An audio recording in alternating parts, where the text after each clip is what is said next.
This is your daddy Max here, and I'm going to teach you how to do a crank arm grind.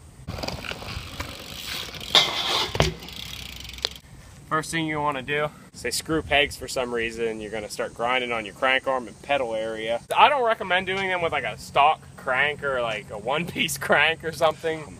Sure, you could go ahead and do it, but you only get 3 or 4 in there before your cranks are completely ruined. Personally, I like a rectangular crank arm. Like you can see, it's kind of like boxed. Like that gives it a lot more, you can lock into it a little bit better, I think. You're going to want to make sure you don't buy like, you know, really crappy cranks. I think like most cranks these days, like Shadow Killer cranks, pretty good, Thunderbolt cranks, maybe some profile columns. Just, you know, anything that's like, if you're set on this trick, I recommend, you know, a strong crank arm, because you do not want to snap one or like really damage your crank arm doing this, because that would suck because they're expensive. You're going to want to know how to do, I'd say, most of the basic grinds. Like you should be able to do a feeble and a smith and maybe a crook, but you don't need pegs for this grind, which is beautiful. You want to roll it to the rail about this far away, I think, but you're not going to want to be like over here, because then you're going to be hopping more, and like the higher you hop, the more you're going to smack down on that crank arm. Can you move your ass? I think you should have primo power bike cranks for this. Get back here, you idiot! I probably think that using aluminum cranks is a bad choice for you and everyone else around you, because it's sticky and it just doesn't feel as good as, you know, a nice chromoly crank. That's basically all I got to say about that. It really isn't that hard of a grind, but it is way different than every other grind. When you're doing it, you're like completely sideways pretty much. You're like at like this angle sorta, and you're like balancing on your crank arm. You know, it takes a degree of skill, but really anyone, if they put enough work into it, can do it. Let me explain another thing. You should probably have a nice guarded sprocket like this one, or a dent-proof down tube. That's usually a good idea. I don't have either of those right now, but I had before when I was learning them. But now that I know, there's like ways to bail so you don't like completely destroy your frame. I figured that out after a long while of denting frames, and you know, when you're on there, you're gonna be on there, and you'll probably get a few clips of me screwing it up, because you'll still screw it up every now and then.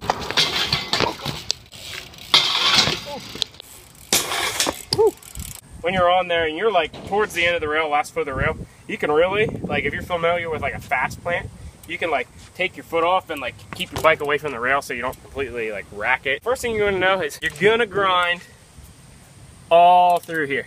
Yeah, you can control it. You know, generally you want like this area. You're gonna be rolling at the rail about as far away as you would like for like a double peg or any other grind. You're gonna pull up. I think of it almost like a board slide for your bike. You're gonna pull up and place your crank arm on the rail. So you're gonna do like an opposite, like, I don't know what angle that is. It's probably like about a 45-degree angle, like opposite 45. And then you're gonna slide like right through here. I think if you catch them here, it's more of a bottom bracket grind. I just call that doing the surfboard. You're on there and you finish the grind, and you're gonna wanna like keep your weight forward like this, not like this or anything, because your front tire will hit. But that's a good thing to do if you're like scared.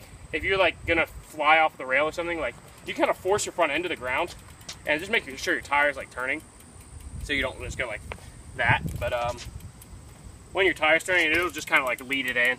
That's just in case, so you don't like completely screw up. Okay, I'll get a few for you. I'll try to show you like how you should start going for it. Like start going for like maybe about a foot of the rail at first, and you get a good feel for it. So here, I'll loop around and get you one. This is like a beginner one. I'll try to get a beginner one. So once you got that down, you should probably go like for more like half of the rail. And another thing is, you're gonna want like a good, you don't want a low rail like that one or like that one, because your crank arm's obviously not gonna reach it. So, you know, because like if it's like this, you got plenty of room before your tires will just land. Doesn't matter so much if they're square or round. I think a round you can get better locked in, but others say otherwise. Yeah, I'll show you kind of like a mid-level one. Once you get about half the rail, you kind of like start getting a good feel for the balance, and like towards once you start going longer, you got to figure out just the right speed, and really just like there's like a certain balance point. Like, you see a lot of people, like if they do them like down like kinked rails, they kind of bob their head like this, and like they like get lower and higher and stuff. This rail really isn't long enough to be doing any of that, but like, if you're going really slow for some reason, you can still kind of like add that in there, but you get a feel for it. Like, it almost happens naturally if you've already done like some, you know, like a whole rail before. But if you want to go slower out, you can start practicing more of the balance. I'll try to show you, like, I'll try to do it from like the kink part to the end. All you really got to do is just get comfortable landing it, and like, do not over hop. If you hop really high, you will just completely smack down on it and like completely kills the trick. And I really recommend plastic pedals. Like, if you have enough money to get like, just like take like an old plastic pedal or something, and like, you know, pick a side you don't like, and like you're gonna scrape pretty much all the pins off of them. But I have these pedals, like, they're plastic with metal pins, and they're by far the best pedals for it, like the JCPC pedals. Because you can also remove the pins, but I don't do that because I like the pins in there. You know, it's really not that hard of a trick. If you go out there and give it a few goes, you'll start getting towards it. And yeah, so don't be scared. Go ahead and start taking it to your local skate park or the streets. Take those pegs off and stay cool. I don't know.